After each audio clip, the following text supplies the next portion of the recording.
One, and we are live. Welcome to the Barely Protestant YouTube channel. I am Father James, and we have a special guest with us today. It is Dr. Gavin Ortlund. Do you prefer Dr. Gavin or Dr. Ortlund? Because I will be having doctor in front of it. Oh, either one, whatever feels most natural. Okay. So just to let you guys know, I didn't go to bed until 4 o'clock last night because I came back from a conference where my car broke down and I had to have a friend of mine come pick me up, and the truck that was supposed to tow my car had to take care of a car accident, so that had priority, and so it was fun. It took hours.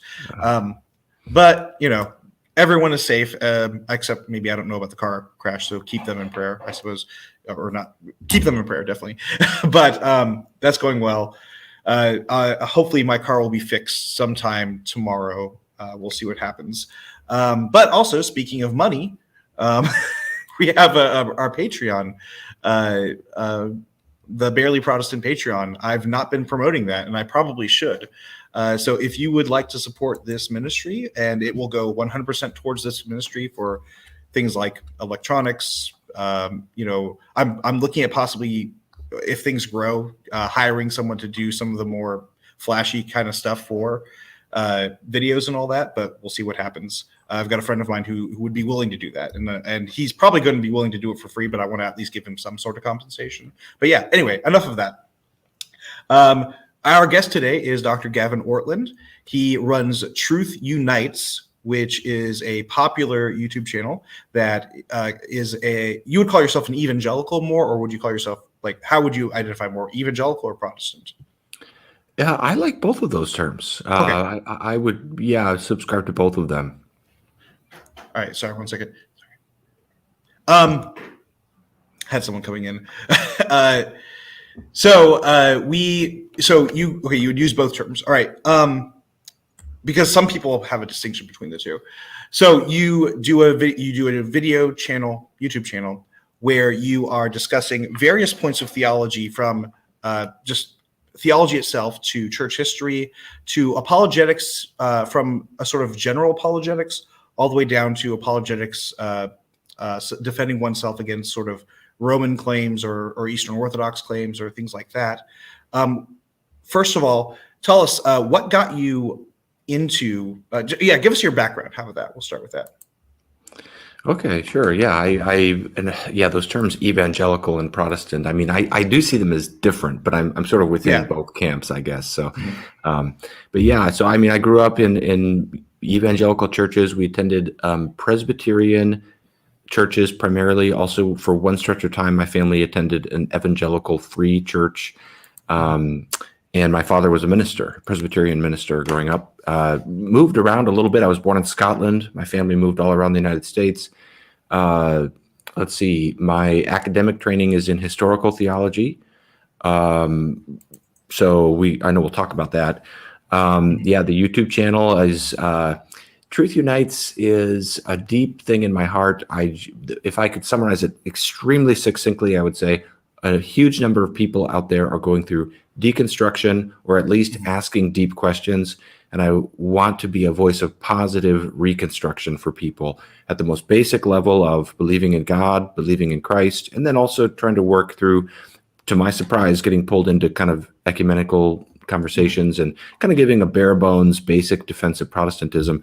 I say to my surprise because I never thought of myself as becoming like a Protestant apologist. But frankly, I've just sensed there's a need there because a lot of people are just not as familiar with historic Protestant views.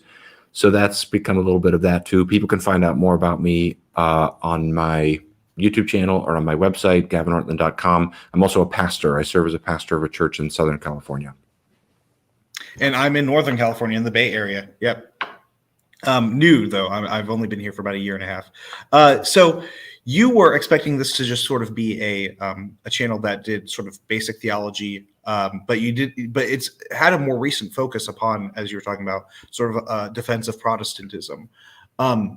That's something that I've noticed within my own channel as well, because I just generally wanted to do sort of, well, this is Anglican theology, and This is what we believe. This is our history.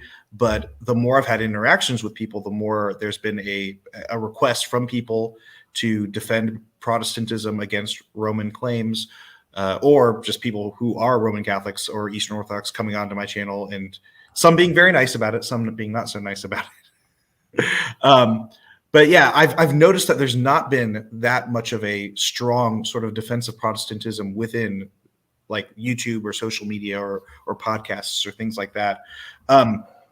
So with all that, I've been very thankful for what you've done. You've been sort of someone I look up to when it comes to those sorts of things. Are you frozen? Are you there? Sorry. No, okay. I'm here. Okay. I thought you froze for a second. You've been one of the voices. I'm very thankful to have you on our side because I find you to be incredibly ironic and but also not sort of compromising on what our beliefs are, as Protestants are, and being willing to show where the lines are. Oftentimes what happens is you'll find people who are very ironic, very, very kind and all that sort of stuff, but sort of are very mushy on what the things are that divide us. Or on the other side is sort of just like throwing firebombs at everybody they can find. And you have a nice balance where you hold the truth unites, and I love that name, but also you're not trying to be a jerk. So very, very appreciative of that. It's helped me make sure I check myself to that I'm not too much of a jerk. And I hope I'm not too much of a jerk. So what led you to go into theology, church history? What gave you that passion? I mean, ultimately God, but how did that work itself out? Yeah. And thanks for those kind comments. And I feel the same way about you. That ability to find the middle ground there, unfortunately, seems like it's less and less common in our culture. There's so much polarization and demonizing of the other tribe and that kind of thing. So it's tricky to find that balance, but I will continue to keep exploring that and aiming for that.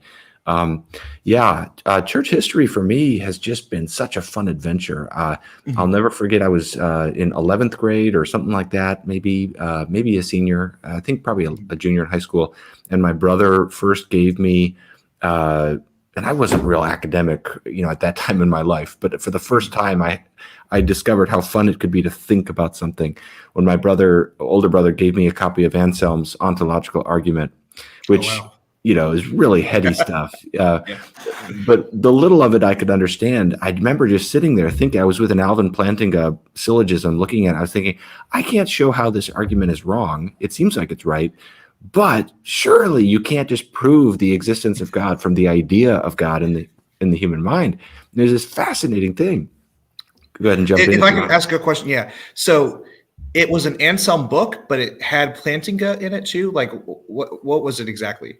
Okay, it's right over my shoulder, and it's worn thin. It's a book called Philosophy of Religion: Selected Readings, and so it has selection. So it had a selection from Anselm's Proslogion, and then it had some responses, some contemporary ontological arguments, and Al Plantinga's was one of them.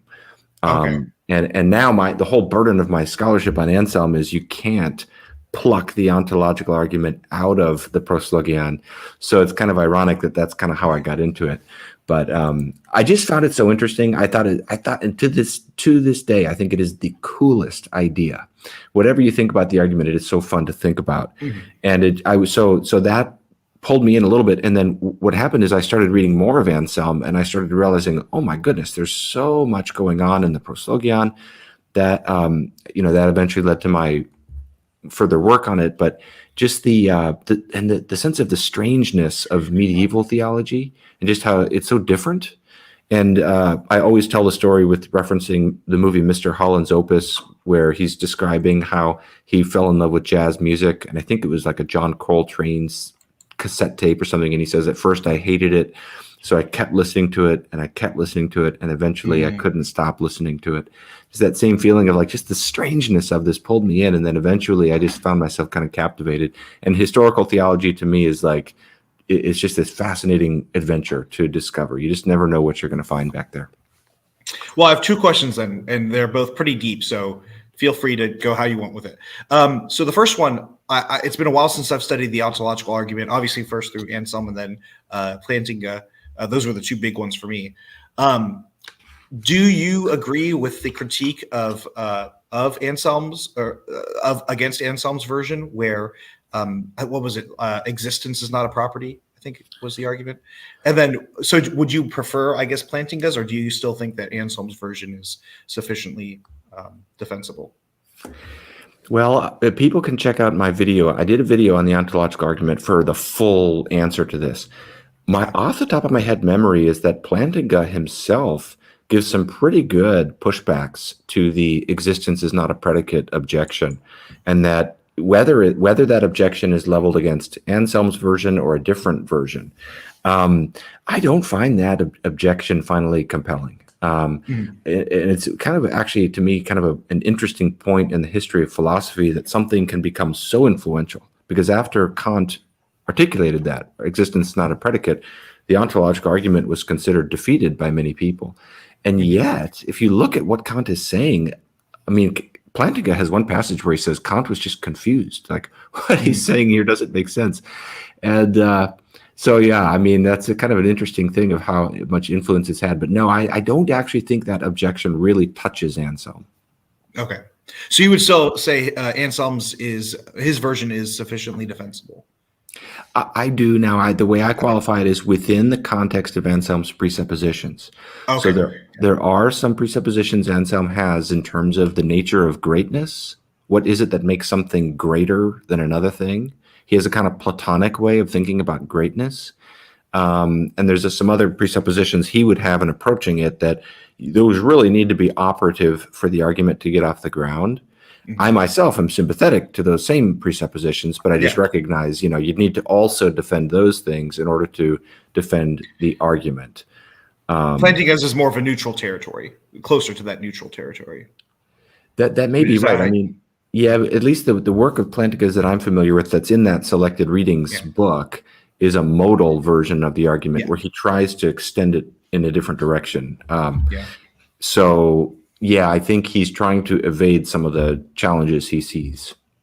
Okay, awesome. Did you want to add with that, because we left off with you in high school, I think it was 11th grade, with the book with Anselm and Plantinga?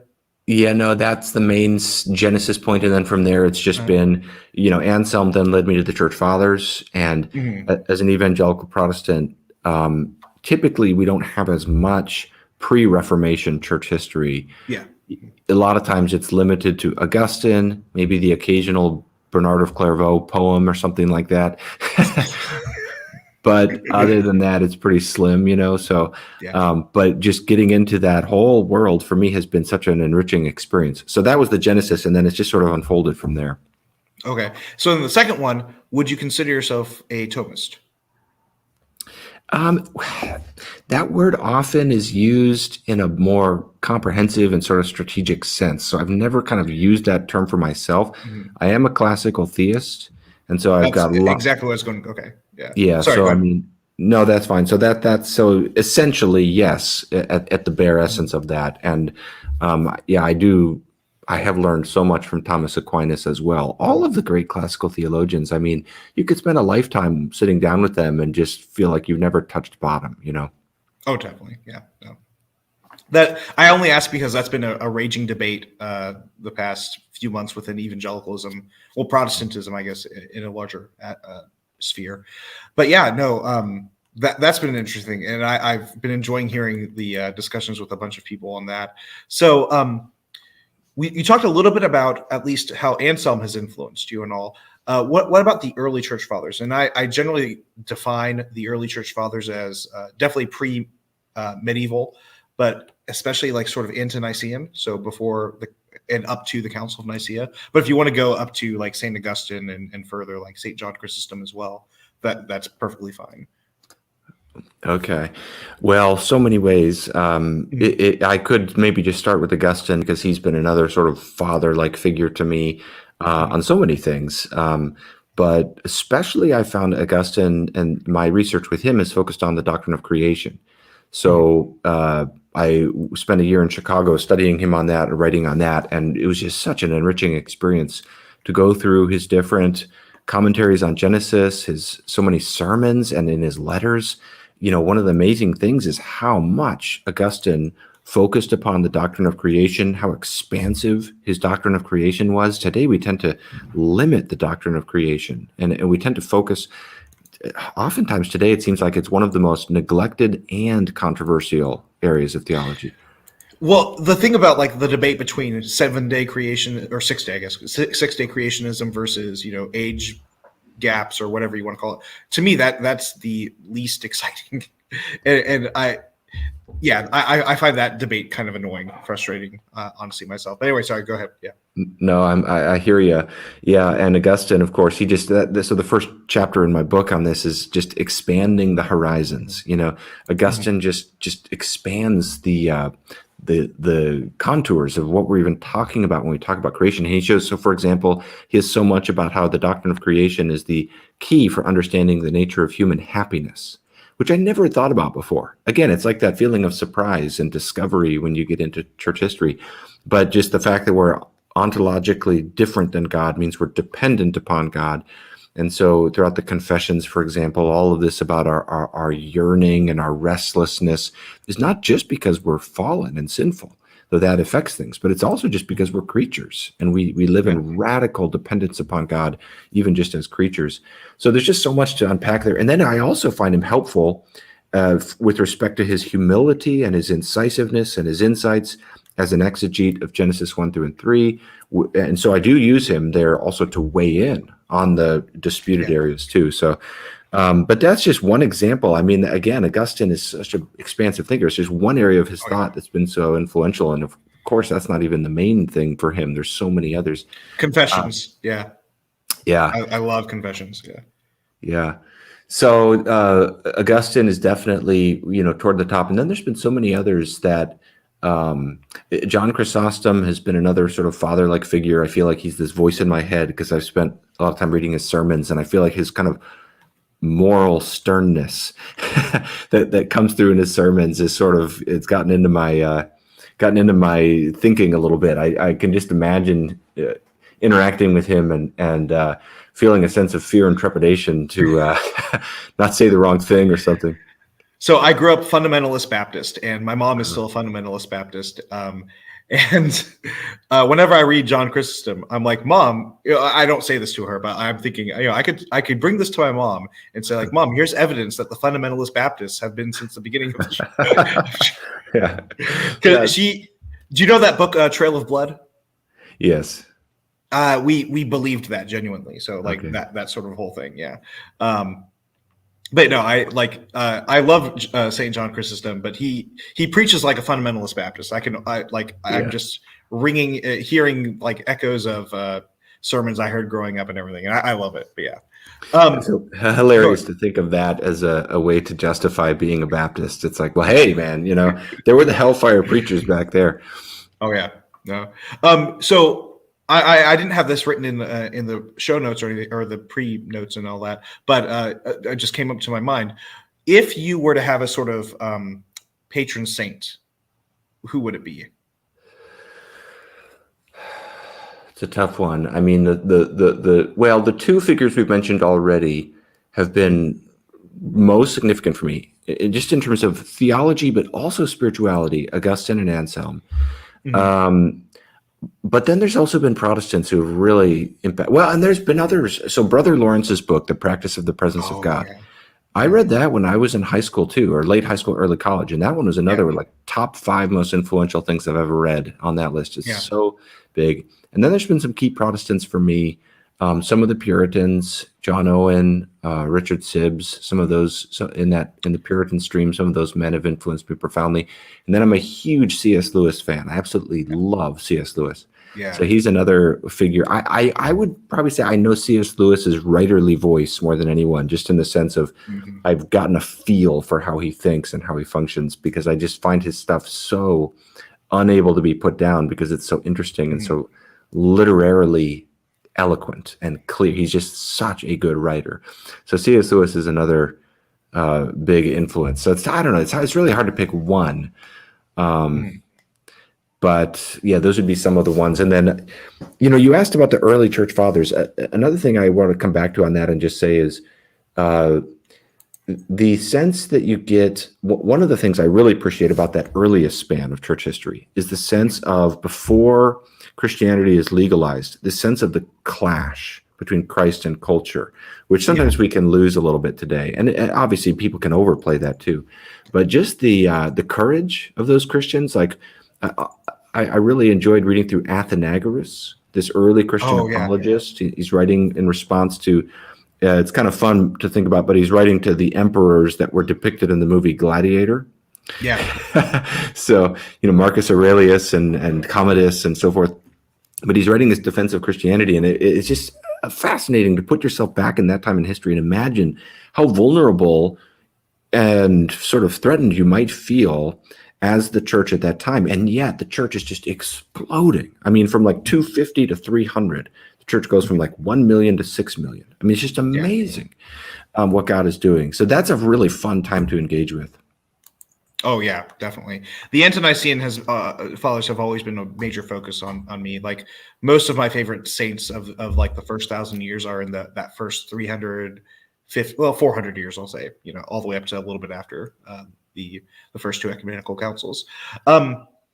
So let's see, moving on to, talk about how, okay, so one of my focuses when it comes to theology is sacramental theology. That's what brought me into the liturgical sacramental tradition. Anglicanism specifically was sacramental theology, and I was most influenced, especially by just sort of my reading of John 6 after Roman Catholic friends of mine were challenging me on it, and also Saint Ignatius of Antioch as well. And when I heard some of the arguments against what Saint Ignatius of Antioch was writing, it just sort of helped solidify my own position, which I don't know if you're familiar with. Basically, I hold to a more or less Lutheran position on the Eucharist, at least. Okay. What is your sacramental theology? We'll stick with the two dominical sacraments, I guess.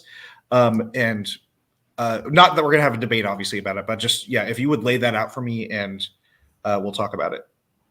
Sure. Yeah. This is a tough, kind of a tough area, because these have been one of the things I've reflected upon that might be worth saying right at the outset is part of the design of the sacraments is to function as an expression of and guardian for unity.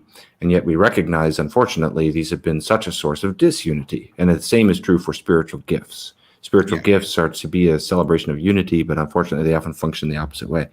So, and I'll be very eager to hear your thoughts on all this too. I mean, essentially, I am, with respect to the Eucharist or the Lord's Supper, I do affirm real presence. I'm broadly in the Reformed tradition of that.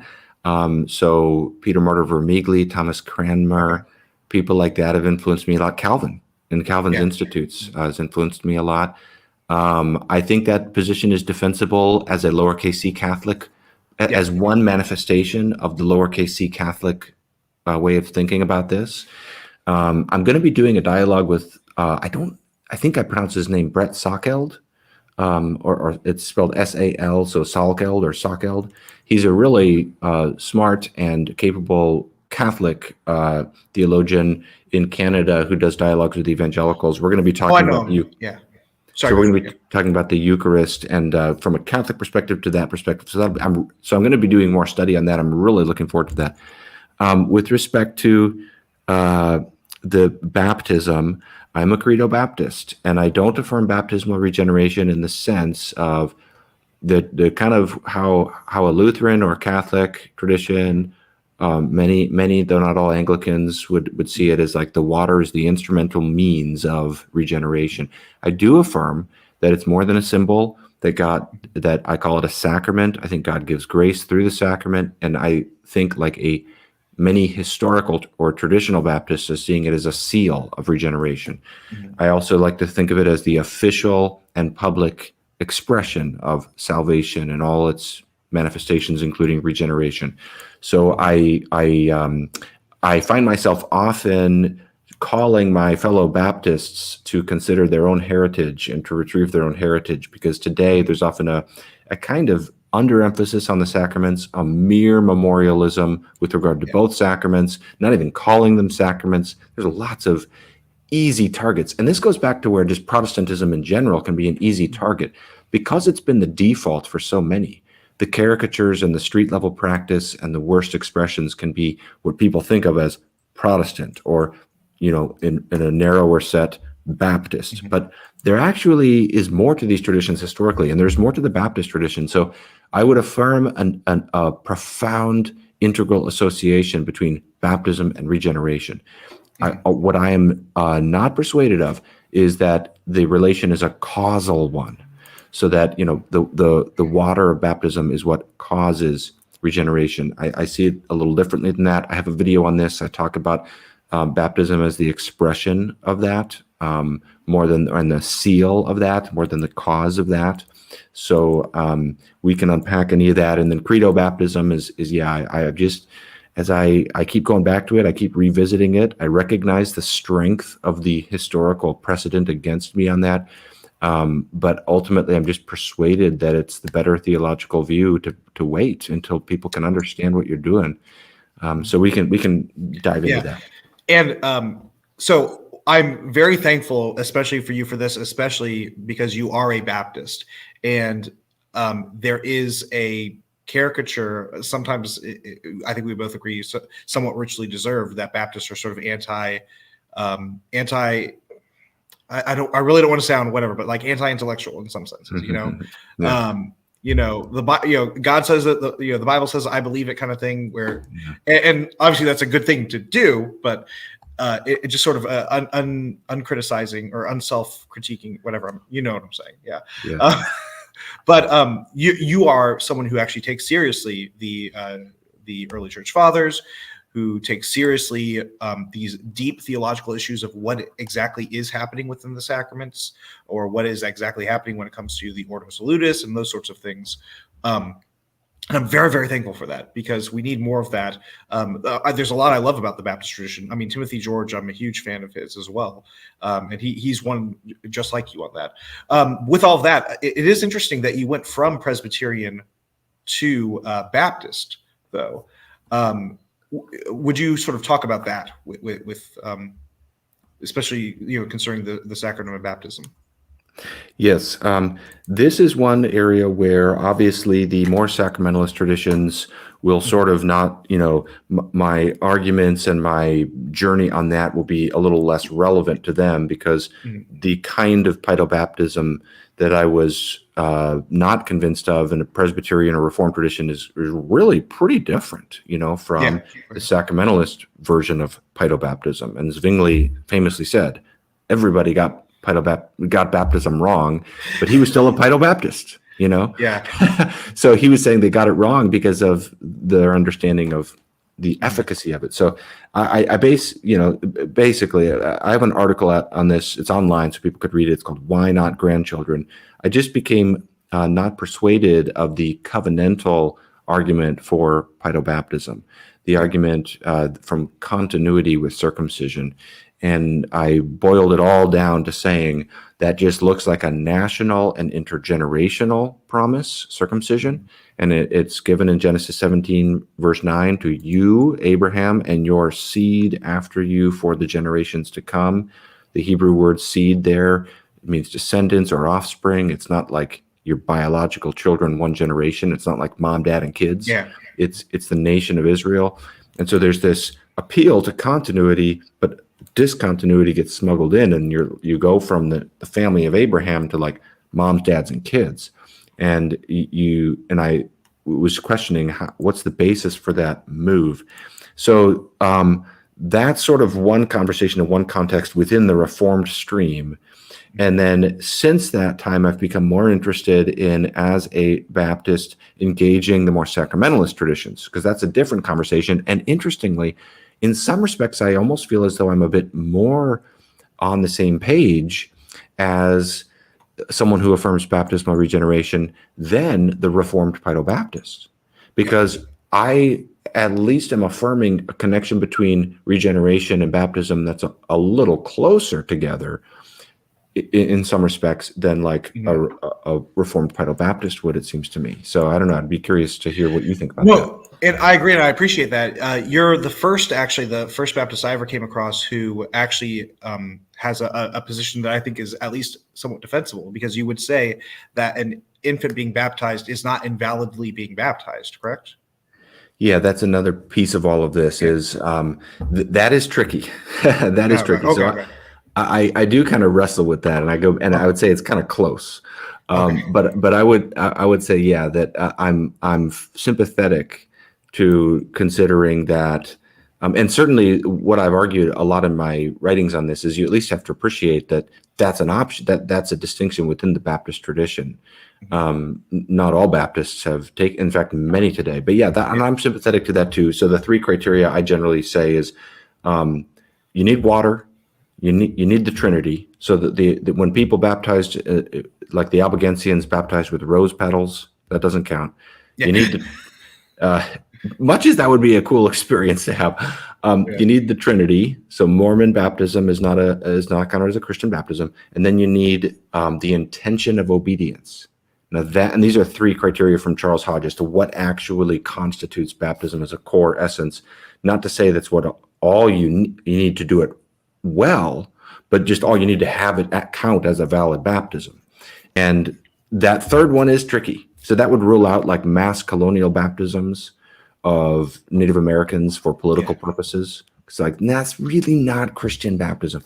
But then when you say about an infant, that gets tricky. That does get very tricky. That gets very close to the line of where you're going from something that's not properly done to something that's invalid in its expression. And I kind of wrestle with that and kind of go back and forth on that. Really quick, I am curious about the 3,000 in one day being baptized, given you talked about the mass colonial baptism. Obviously, they're not 100% parallel, but like I would imagine that the 3,000 would include families and stuff like how does that work out in your theology? Yeah, the 3,000 in one day, when I reference colonial baptisms, I have in no way concern about the number of people or the fact that it's all at once. It's simply the fact that it was done for political purposes and certain occasions in history, and it had nothing whatever to do with Christian discipleship. And that to me just pulls it outside of the arena that the New Testament envisions for just what baptism is. And when it comes to families being involved in group baptisms, I did a dialogue with Jordan Cooper on these, and we talked a little bit about the household baptisms. I actually think that a lot of the household baptisms in the New Testament, there's no way, I would say all of them except for Lydia, either explicitly say it's a household conversion or implicitly imply that. And because like whether it's like Crispus in Acts 18, it just says he believed together with his household and they were baptized. Or like that's an example of explicit. Household of Stephanus in 1 Corinthians 1, 1 Corinthians 16, that's also explicit. Implicit would be like the Philippian jailer, where the whole household rejoices that salvation had come to them and hears the word of God. Same with Cornelius. Those are, I would say it's implicit. So those it looks to me like the whole household's coming to faith. Mm-hmm. With that, we don't have much time to get into it, but I am curious to see what you would say about the baptism rite within the 1928 prayer book. Actually, if you want, I can give you a copy. I have like dozens of copies that I'm just trying to hand out to people because I have so many. But yeah, no, because it talks about the faith of the parents sort of being there in place of the child as they bring them up into that faith, rather than seeing sort of faith as a sort of merely individualistic thing. It's sort of something that so it has a bit of a covenantal aspect to it as well, but also we hold to baptismal regeneration. So it's sort of a both and. But we'll go on unless you want to add anything to that. We'll go on. Well, no, I appreciate you mentioning that. Yeah, that's where it gets so interesting because the like Anglican and Lutheran appeals for pedobaptism have overlap with the Presbyterian appeal. It's not like they're total. It's not like they don't talk about circumcision at all or covenant at all, but they're different too, and they have that different emphasis. So, that's something I'd love to keep considering and listening to.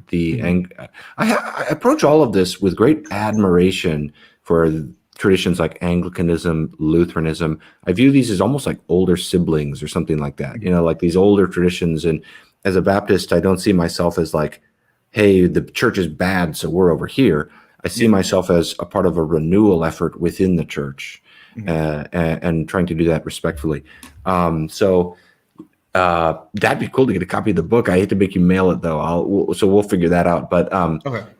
yeah, I mean, the appeal of like sponsor faith, that is an interesting appeal. I don't quite know what to make of it. I mean, I'd be happy for you to flesh that out if you want to articulate kind of the theology behind that. The initial thing is just like, well, I don't really feel comfortable with this as a basis for the reception of a sacrament.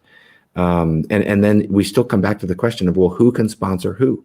Can you also sponsor your grandchild? Where do we get what are the parameters here? Because baptism is the entrance into the church.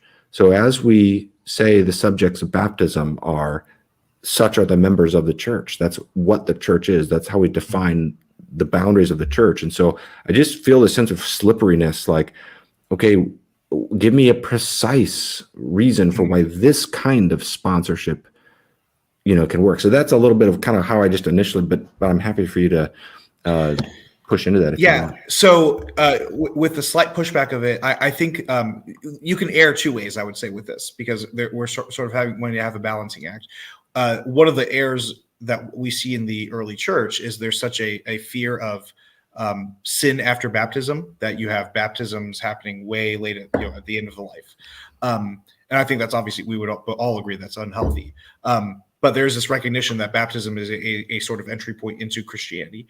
But then on this side, I would say, gently pushing back, there seems to be this sort of focus upon faith as a merely individual thing. And I don't think that's possible. Faith is always within the context of the church community. So when a child is being born within the context of the church community, with under believing parents and all that sort of stuff, what's happening is, well, the child is joined to the faith of that church, of that community, and that's why they're receiving baptism right away, and they take upon that faith on their own. So maybe one example would be like the last name. Like the child does not know his or her last name. An infant, like if you were to say, like, my last name is Gadomski. If I had got married and had a child, I tell my little son Athanasius or Luke Skywalker Gadomski or whatever. He doesn't know his name yet. It's certainly not his last name, especially just being born. But that still is his name. That's the heritage he's received, and he's growing into that name. If that makes sense. And that's a sort of very brief, because I don't want to take up too much time of yours, and I want to make sure we touch as much as we can. But if you want to continue with that. We can go whatever direction you want. No, I mean, and the only thing I'd want to comment on is to something where I can clarify as a way to again acknowledge one of the weaknesses in Baptist theology that's often present. Hey, good to see you too, Steve. He's a good friend. And that is, Baptists often are individualistic. So I think you're right to highlight that. I would simply say that I don't think it's necessary to function like that as a Baptist. Like, for example, I think as a Baptist, I would never make the argument that faith is only individual, therefore baptize the credo baptism. I really wouldn't. More my concern is kind of like, okay, yes, we do function in a larger context, but again, I need a specific set of boundaries for why to define the church such that those are the corporate dynamics and not some other corporate dynamics, namely parents, mom and dad and child, not your niece or nephew, not your grandchild, not the person living next door to you. You can't sponsor faith for anybody. So that it's that it would be the guardians. It would be the people in charge of the who are the wardens of those children. That would be right. Does that make sense? Yeah. And that's why we have the idea of the godparents as well, because they take on, like, the job of the godparents is to actually raise and train the child to know the Lord. So it's not just the parents, it's also those godparents. So would you see that as a distinction from how circumcision functioned then? Because there's this appeal to continuity because we have infant circumcision, therefore infant baptism, but circumcision wasn't about who your guardian is. It was about lineage to Abraham, right? It was about lineage to Abraham, but it was also about being marked as part of the family of God. So we would say baptism in the New Testament does that same thing. It marks the people who are part of the family of God. And it's now expanded, no longer just males, but male and female would be the idea. Right. And I would agree with that it marks you as a part of the family of God. But I appreciate you sharing all that, because it is interesting whenever I have these discussions to note the slight differences, but they're not Yeah. total differences between the Reformed way of thinking and sort of like an Anglican way of thinking, because there's a different emphasis. And I would say that I find your perspective where there's less emphasis put on a kind of strict continuity from circumcision. And there's more of an acknowledgement of, well, yeah, there's differences in how circumcision functions and how baptism functions. More reasonable. A lot of the Reformed arguments boil down to, God set it up this way and he's never changed it. Therefore, it rolls on this way. And to me, that just skates over a lot of the differences. 1 second. Dr. Nemish, we were just totally making fun of you before you came in, right? Is that what we were doing? Yeah. No. We, I don't know. I think we might have talked about you beforehand, but we talked well of you. Yes. I still have to do a response video, or not a response video, but like a 10 questions video about his view on the Eucharist, because he and I have had a friendly back and forth on that before. But speaking of which, the Eucharist, I do want to talk on that. That's always a big thing for me. But yeah, I'll make sure to send you a 1928 Book of Common Prayer. I think I don't say it's God inspired, but God, I think, sneezed in its general direction. So, Okay. So it's not God breathed, but God sneezed. No, it's got a lot of Bible in there, so it's great. It's like 90% Bible. It just set to prayer, and that's what I love about it. But yeah, the Eucharist. So what you say, you hold to the Eucharist, to the real presence of Christ in the Eucharist, but that can mean a variety of things, from the Calvin view, Vermigli view, Cranmer view, all the way to like the Roman view, and then in between you'd have like a Lutheran view or Eastern Orthodox view, and then others in between that. So if you would just flesh out your Eucharistic theology.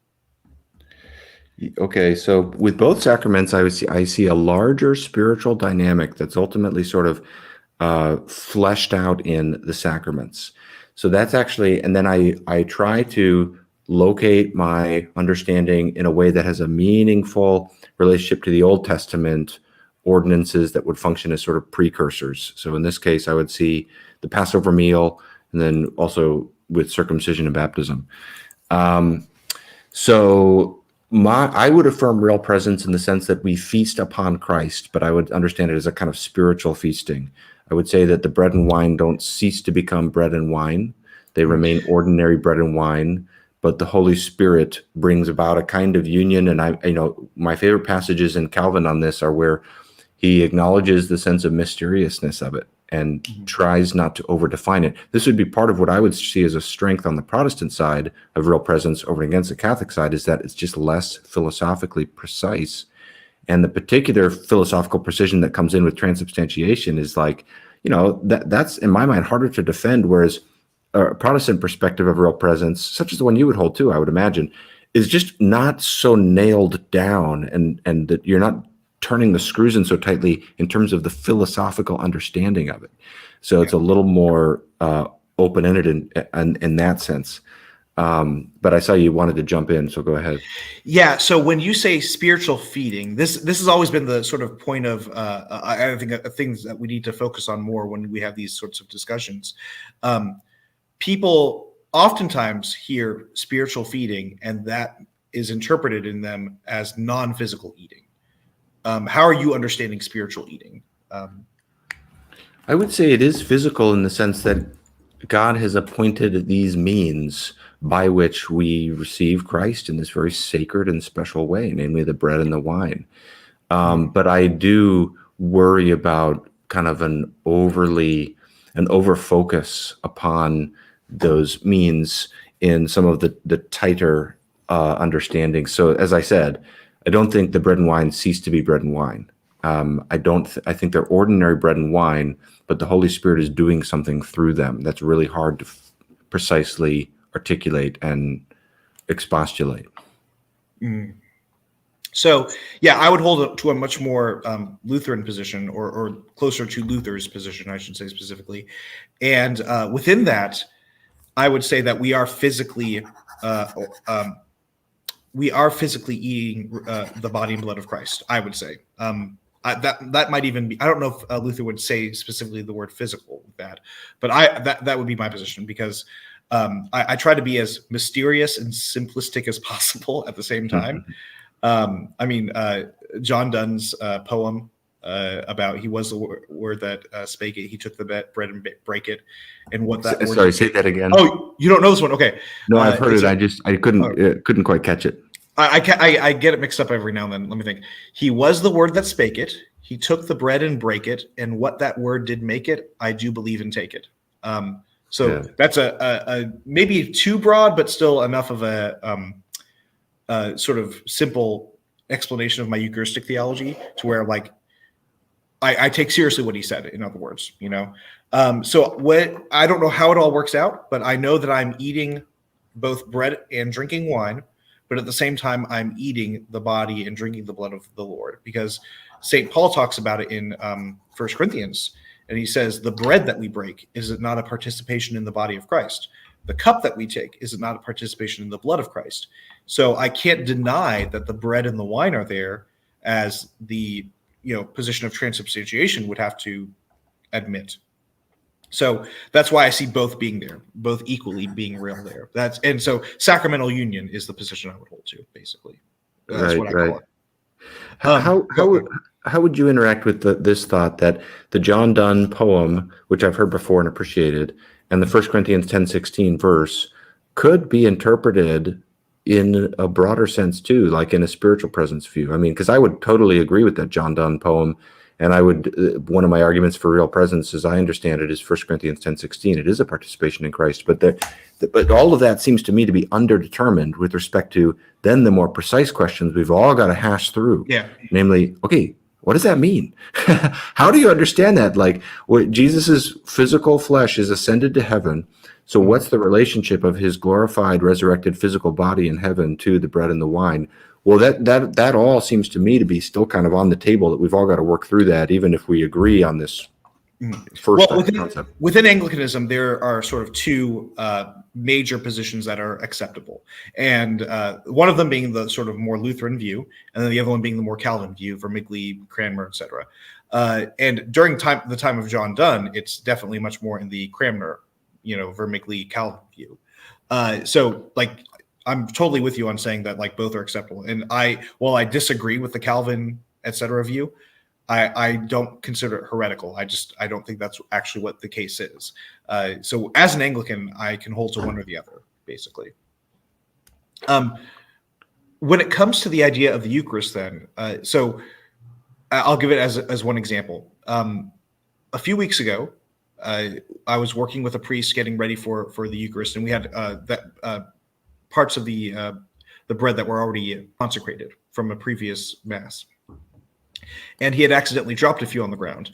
So I immediately went down and picked it up reverently off the floor to eat it and all that sort of stuff.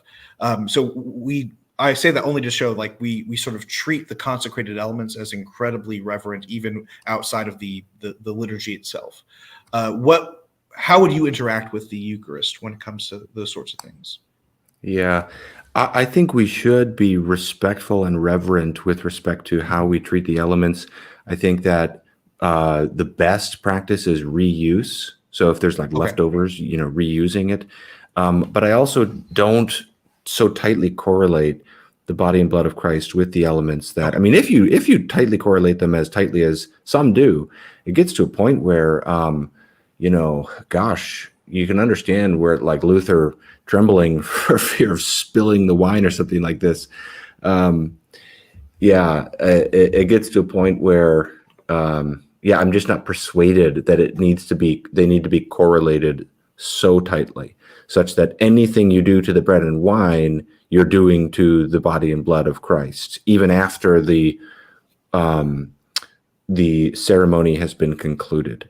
So, I don't quite push it that far, but I do think they should be treated with respect, and reuse would be the general kind of policy I would encourage. This is fascinating to read, like the medieval, like Thomas Aquinas on this, of what happens if like a mouse eats some of the bread or something like this. And I think there's philosophical questions that come in after There's the first fact that is, I would say, the lowercase c view, lowercase c Catholic view, and the kind of plain statement we've all got to work with from Jesus. One of the things I get a little impatient as is when people treat either of the sacramental questions with baptism or the Lord's Supper as if it's so obvious. It's like, okay, Jesus said, "This is my body," and we think of Luther getting impatient with Zwingli for not interpreting the word "is" a certain way. And 1 Peter 3:21 says, "Baptism now saves you." And I understand people sometimes get impatient thinking, well, obviously it's just right there. Baptism saves you. But there's actually a series of reasons why I think it's actually at least sensible to wonder at the meaning of that and how you then cash that out. What does that mean? How is it his body? And there's lots of reasons that go into why I have patience for that question. One of them is how the Old Testament sacraments work. Circumcision is, you'll find similar statements of circumcision. Circumcision is of the heart, Paul says. Well, so then you ask Romans 2:28, what does that mean? Does that mean that physical circumcision is the instrumental means for circumcision of the heart? I don't think so. You see, the relationship between the sign and the thing signified is actually complicated. So I have a lot of patience and respect for these conversations, trying to work through it. I do think it's reasonable to have patience for the precise understanding of how God is at work through the sacraments. Awesome. And then with that, I'll ask also, what does the Eucharist do in connection with salvation? I tend to frequently speak of it as a nourishment and strengthening of faith, a means by which God furthers us, and a means, with the way I explain it to our people when we're participating is, think of what it felt like to become a Christian for the first time. Okay, we're doing that again. We're receiving Jesus. We're feasting upon him in the sense of we are first remembering what he did. So it's certainly not less than a memorial act. It is that. And then we are receiving him afresh into our souls. We are in the deepest places of our souls, receiving him, feasting upon him, participating in the benefits of his death. Sometimes that's language I use. So I'm very much influenced by kind of the traditional Reformed language on this. What would you say about that? I would say that it is connected with salvation, just like baptism is. I hold a baptismal regeneration. I believe that it is a strengthening of the faith within oneself, and that so salvation is. I'm still working out exactly how my soteriology works. Partly because I'm so influenced by N.T. Wright when it comes to justification. I don't know how familiar you are with his. Okay, so that makes sense, but I also don't want to fall into the Roman understanding of justification, where you're sort of losing and gaining your justification after mortal sins and all that sort of stuff. But I don't find scriptural merit for that or warrant for that in Scripture. But at the same time, I've been sort of strongly influenced by N.T. Wright's view of justification, and so that I think is more consistent with an understanding of the Eucharist in which it is maybe regenerative wouldn't be the proper word, but it sort of strengthens one's salvation and is connected with salvation, because salvation is not just this one-time thing that happens. Justification is technically a thing that happens at the end of the age, but then is brought into the present, and it's just sort of being worked out throughout the years, throughout your life. Does that make sense, or am I being a bit too confusing? No, it's interesting. You use the word strengthening, so that would be the word I like to use too. Yeah. Now, when you say it's connected with salvation, I certainly would agree with that. A connection, that's a broad idea. I don't know if we have time, but yeah, I think the thing to flesh out would be more, I don't know, are you saying if you don't participate in if you miss out on the Eucharist, or you're not able to take the Eucharist or something, you're sort of receding from salvation or something like that? I'm trying to figure out where our views differ there. Yeah, so when it comes to not receiving the Eucharist, it's sort of like not receiving food. It is not receiving food. I'm not saying that if you don't eat, you one day if you skip a meal, you die, or you're no longer a human or whatever. But the more that happens, it's not that, and we can't sort of have a strictly one-to-one correlation with this. Like if you're on a desert island, obviously, those caveats aside, but the more you are avoiding or not having the sacrament, the more it's sort of demonstrating that I believe in apostasy. You can walk away from the faith. So there comes a point where you're not receiving the sacrament, and it's like, okay, are you just sort of missing it, or you at a weakened state of faith, or actually are you now walking away from the faith? That sort of question. Yeah. It's the difference between. It goes back to the creed that in I think 1st or 2nd Timothy. If we deny him, he will deny us. But then it says on the other side of that, if we are faithless, he remains faithful, for he cannot deny himself. So I see apostasy as not something that you can fall into. I see apostasy as only something that you can walk away from.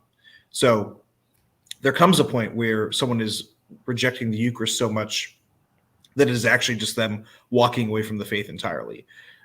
If you are like, oh, I've been sinning and I'm afraid to receive the Eucharist because I want to take seriously, St. Paul's words on in 1 Corinthians, that's falling away. That's or not falling away, but that's being faithless or being weakened in a state of sin. That is different. I think Scripture's honestly really clear about it, I would say, from someone who just walks away from the faith, consciously is deciding, I no longer want to be part of the faith. Does that sufficiently answering your question? Yeah, I think so. And I can't even tell if we would disagree or not, because it sounds like you're articulating that it's not just about missing the Eucharist, but it's about a kind of turning away from Christ, which I would certainly agree with. Yeah, I think what happens is oftentimes we sort of segment aspects of theology away from each other. So it's like, well, if this one thing happens, are you then away from salvation? Or it's a bit more complicated. It's more involved than that. It's not like I guess you can construct a hypothetical where someone's like, well, yeah, I'm on fire for God 100%, but I just, whatever reasons, I'm just not receiving the Eucharist. And like, okay, we can have those sorts. I don't like doing theology on the fringe, if that makes sense. We can talk about, like, that's what pastors and bishops and priests and all that are for those fringe situations where they are the one, he's the one in charge of that soul. So he needs to deal with that on a personal level. But we're talking about broad generalizations, if that makes sense. So I actually did have it written down. I didn't realize I did. I guess I forgot. But what is your favorite church father? We already sort of answered that. I guess real quick, if you want to say, what is your favorite book of the Bible? I have a couple that I tend to go back to again and again. One of them is actually, this is going to sound really weird, is the book of Habakkuk. It's about suffering, God's providence in suffering.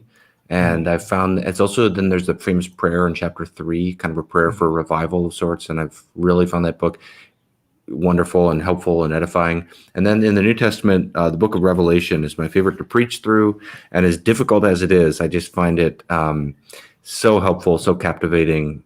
So that's probably my favorite. So I think you did a video on Habakkuk 3, didn't you, a while back? Trying to remember. I think because I'm connecting with, because I know the prayer, and I think you've made a video, maybe where you just referenced it, maybe not an entire video on it. It sounds familiar, and I've done so many videos, I can't always pull them up right off the top of my head, but I'm sure I probably referenced it somewhere, because it's one of my life verses. And then I love that you said Revelation and not Revelations. Very thankful. Yeah. And then I have to ask, we won't get into a debate or whatever. I'm just really curious. Eschatology, given that you just talked about Revelation. This is okay. So it's interesting because I've sort of become known in like Protestant things, but it's nice to push into other areas. So thank you. So I'll give some other people some other targets they can mention. But so I have some views that are maybe a little less represented. I am a partial preterist. What that means is same here. Okay. So I think that some of the eschatological events referenced in the New Testament were fulfilled in the first century in the Roman-Jewish War, culminating in the sack on Jerusalem in 70 AD. With regard to Revelation 20, I'm an amillennialist. So I tend to think we're in the church, we're in the millennium now. And Other than that, I have a simple and relatively clean eschatology. I believe that, there will be a second coming, final resurrection, final judgment, inauguration of the new heavens and the new earth, banishment of the wicked. Those 4 events are kind of the ones, and then all the other ones are the tricky ones that are less central than those. And that's where the concerns of, that's where preterism and the millennial views and all that kind of come in. So I don't know if that covers everything. I'm basically in agreement. The only difference would be I am post-millennial. So that's the only difference. Okay. So, yeah, we're pretty close. All right. So we'll go to questions. We have just a few, so hopefully it won't take a crazy amount of time. We go, John the Plunger. How does your sacramental view affect your view of the world? Do you have a strict dualism or see God's grace revealed in the world or in between? And I guess I could add with that the question of, I don't know if you've read For the Life of the World by Alexander Schmemann. No, I haven't. Ooh, that's a good one. Definitely. He's Eastern Orthodox, but I fully on board with it. Yeah, this is a great question. I mean, Hans Boersma's work on this has been helpful for me in thinking about. I do think that this kind of there is a lot of unhelpful dualism in Christians' thought and a failure to appreciate how God works through the material world. So I think now the question is about how our sacramental, like I assume they're thinking not of the term in that sense, but of like the sacraments affects that is kind of how I'm interpreting this. So the reason I brought up Schmemann's work is that, and I think actually Boersma talks about this too, oftentimes like the sacramental view it encompasses more than the 2 or the 7 sacraments. Right. Like the grace of God is sort of permeating throughout creation, I guess. So you're probably right. You're probably right. They're probably just asking about it in that sense. I think because we were just talking about the sacraments, I was kind of trying to correlate the two. But no, you're probably right. So yeah. I mean, in that case, the essential answer would be just what I just said. I think that, one of the things that both a rich doctrine of creation and a rich doctrine of the incarnation can help us appreciate is how God works through matter, how God works through physicality, and then actually a doctrine of the sacraments could also be another stimulus to that end. All right. He says, that's my question on metaphysics. All right. Let's see. The next one, and we have one more after this one. Question for Dr. Ortlund. Do you believe John 6 refers to the Eucharist or just to Christ's death generally? And what is your take on the objection of the people to Jesus telling them to eat his flesh? Yeah. Okay. This comes back to something I alluded to earlier, is I think that throughout the scripture, there's this larger spiritual motif that each sacrament instantiates and fulfills. So with respect to John 6, I do connect it with the Eucharist, but I don't think he's talking about the Eucharist proper and nothing more. So I think he's talking about the reality of feasting on Christ, which is ultimately expressed in the Eucharist. And I would say the same for baptism with respect to the language of cleansing water. So which is more than just baptism. Like all throughout the book of Ezekiel, God will talk about, how he cleansed the nation of Israel with cleansing water. I don't think it's like the whole nation cleansed. I don't think he's talking about baptism, but I think baptism is the fulfillment of that and the ultimate sort of instantiation of that. So I think actually that whole question is very nuanced. And I think such a view can account very easily for the objection of the people because, what does it take on the objection of the people to Jesus telling them? Because it's easy to see how Jesus's words could be offensive to people if they just interpret it, well, depending on how either way you interpret it, in a more literalistic way or not. So I don't know. I can say more about that if the person wants, but generally I say, yes, it's pointing to the Eucharist, but I don't think Jesus is saying like, by the way, I'm talking about the Eucharist proper and nothing more here. Mm-hmm. Okay. Interesting. And then last question, it looks like, for Gavin, from the point of view of Baptist theology, is it possible in principle for the Church Catholic to define its faith or doctrine or practice in such a way as never to be revisable afterwards? This gets into some of Steve's interests, and I don't know. I don't really have a lot of particular insight that I've understood even the issues at stake in some of Steve's work and this whole area of the fallibility of theology and so forth, because I kind of come back to the basic distinction of we're fallible. So like our thought processes, constructions, articulations are fallible. But God is infallible. God speaks in infallible ways, communicates to us infallibly. So there's it now. Then you parse through that distinction, and it gets a little tricky. So I'd say there's some theological affirmations like God is a Trinity that I don't think are ever going to be revised. But it's not because there's any sort of inherent infallibility within the church or within the individual Christian or something like that. So I think the honest truth is I need to think more and learn more about kind of the categories that Steve is operating with, because I'm sure I'm not even able to interact with this question in the way that I could if I were further down the line on this. I think part of this might be sort of there's the concern of sort of the Cartesian certainty, and I don't think that's I'm not saying that Dr. Nemsch is necessarily doing this, but sometimes we sort of go, well, it's either infallible, and by that I mean sort of Cartesian certainty, or we just have no idea kind of thing. And I think that sort of dichotomy is not helpful at all. At least growing up in sort of the modern fundamentalist evangelical worldview, that was how it was sort of portrayed to me as. That's why we didn't, quote, believe in creeds, because, well, they weren't scripture, so they're completely unreliable. Does that make sense?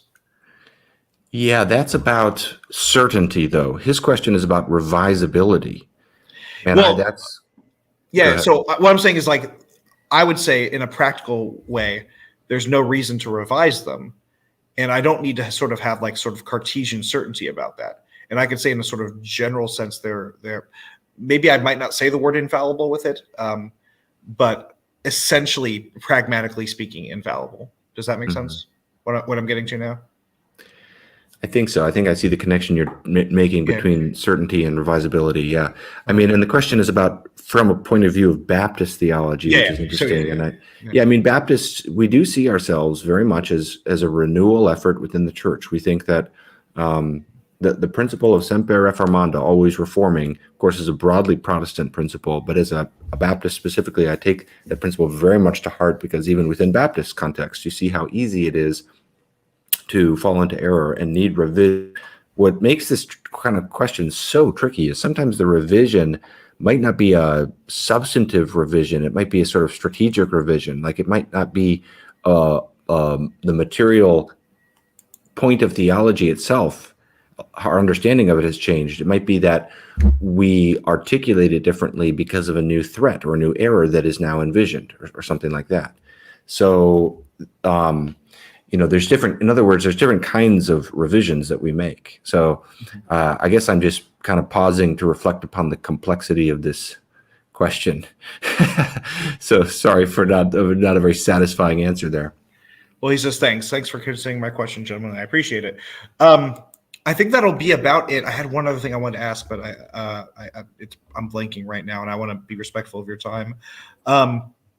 That looks like it'll be it. Any final sort of words or things you want to sort of part with before we close down? Uh-oh, it did freeze this time. Are you there? Now? Can you hear me now? I can hear you now, yes. Okay, I'm not sure what happened there, but yeah, no, all I was saying was thanks for the great discussion. I really enjoyed chatting, and let's stay in touch and keep communicating. And if people want to access more of my stuff, it's the YouTube channel is called Truth Unites. Mm-hmm. Truth Unites on YouTube. Definitely check out his stuff. Do you have a Patreon too, right? I do.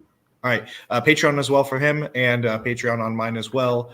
Thank you all for watching. God bless. I hope you all have a good evening, day, morning, afternoon, whatever it is where you are at.